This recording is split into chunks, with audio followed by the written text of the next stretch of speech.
Okay, so today is day 4 of my journey of discovering what biblical love is. I am really much at the beginning of this journey, even though I have thought a lot about this. What I am putting out there right now is just like my thoughts. I haven't dived into the scripture yet. I haven't done any actual exegesis. I haven't looked deep into any of this stuff.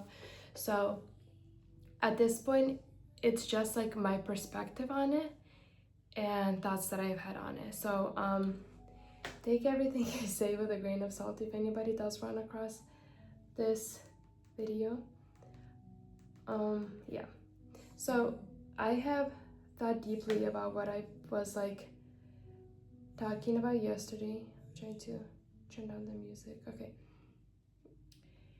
And I have figured out what it is about those biblical verses that I wanted to tie into this sermon. I shouldn't say sermon.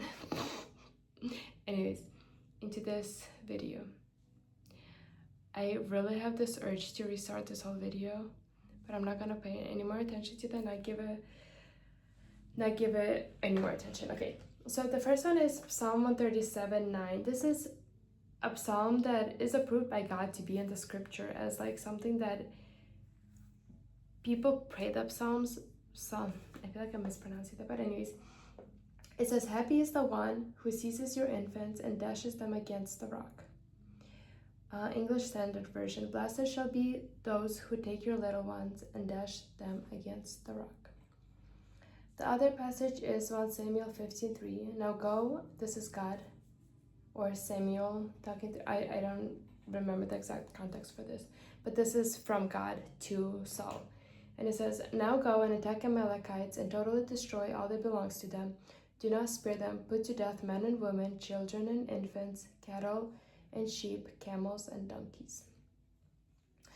And then another example that we can take a look at is the flood. When God punished the earth, he completely destroyed everybody. So everybody was destroyed, adults, kids, everything was destroyed. And this is one part of God's characteristics or God's attributes that we don't really want to look in the face or really focus on, because it is the wrath of God basically pouring out on people. And the reason for that is because God is a just God and justice needs to be served. So when justice is served, this is what it looks like. People being destroyed, punished to an extent that we don't even understand, to an extent that we're like, how can kids dying be okay? How can them being punished be okay? But I think one of the thoughts that I've had is all these Epstein files are coming out, is that God, why don't you punish this evil in this world? But then you come to a realization that if God was to punish evil in this world, he would wipe out everybody like he did with the flood. I would be wiped out, everybody would be. Because imagine those evil people being born into evil families, and they do what they were taught. They do a lot of the things because they have been I don't want to say trained, what's the word for it? Groomed for it, to do those kind of things. And so if we were born in those same circumstances, how would our actions be different from theirs? And so it just shows a fundamental evil in human nature that a just God finds fit to destroy. And another thing, if you don't believe in evil in humanity, if you take a psychopath where they are not scared of punishment, they don't have emotions, they very, very, very few of them would act good. Most of them do evil things.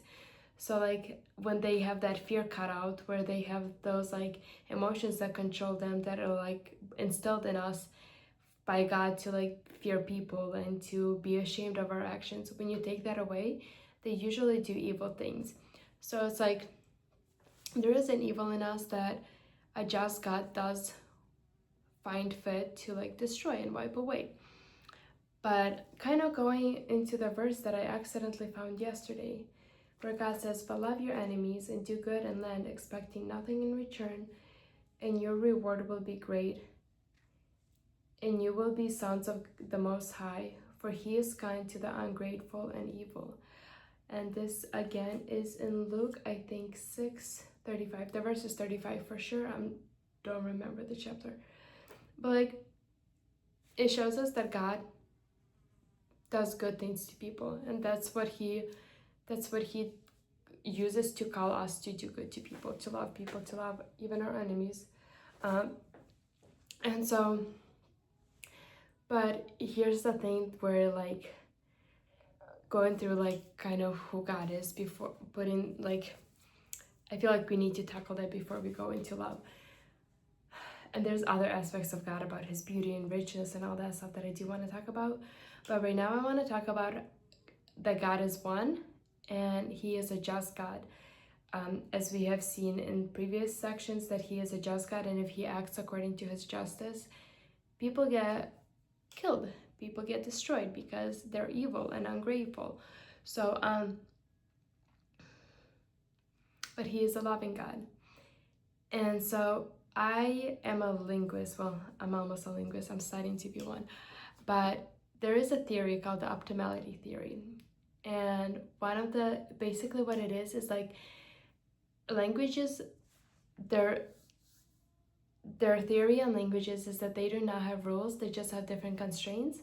And depending on the order of those constraints, you will speak differently. So for example, one constraint is that languages prefer to have shorter words, not to have like super long words. But they also prefer to have simple syllables, so like a consonant and a vowel. And sometimes those two constraints go head to head with each other. And so you have to choose whether to shorten the word by removing some vowels and therefore making longer syllables, or by keeping all the simple syllables and not shortening the word. So basically you have like the language has to choose one or another in certain situations. English, for example, so like this is for like languages that have a lot of suffixes and prefixes, but English, for example, doesn't have to deal with either one of those constraints much, because they have just removed, they do not have as many suffixes and prefixes as other languages, so they have to deal with different sets of constraints as like word ordering and all that stuff. So anyways, the whole point is like you can apply that to your life too. So for example, in Nazi Germany, this example comes up a lot. People had to choose whether they would lie and tell people that there weren't any Jews hiding in their attics, or they had to the options was either to lie or to let the people get killed. And so both of those are bad things. But depending on your mindset, you have different constraints, and there's also constraints of fear of what will happen to you, and like if you hide people. So all of these constraints lead you to make a decision, and sometimes we will not understand one person's decision because they have like their constraints or their like different things going against each other differently than how you would perceive the situation. And so why this matters in this situation, I believe God can perfectly in any situation be both just and loving. We cannot. Like, we would have to have so much training and diving into and learning and all that stuff to like be able to, and like even in each situation we would have to put in so much effort to figure out how to be just and loving. But for God, both of those attributes are just so inherent to him that they are not battling against each other. His love is just and his justice is loving. And I think I will be having to end it right here because the 10 minutes are almost up. But as we go forward with this, as we're learning more, as I'm learning more about this, I think those are some underlying things that I currently do believe about God that are going to be impacting my studies. So if I am wrong, if I am wrong, they could negatively impact my future studies. So we'll see how it goes. That's it for today.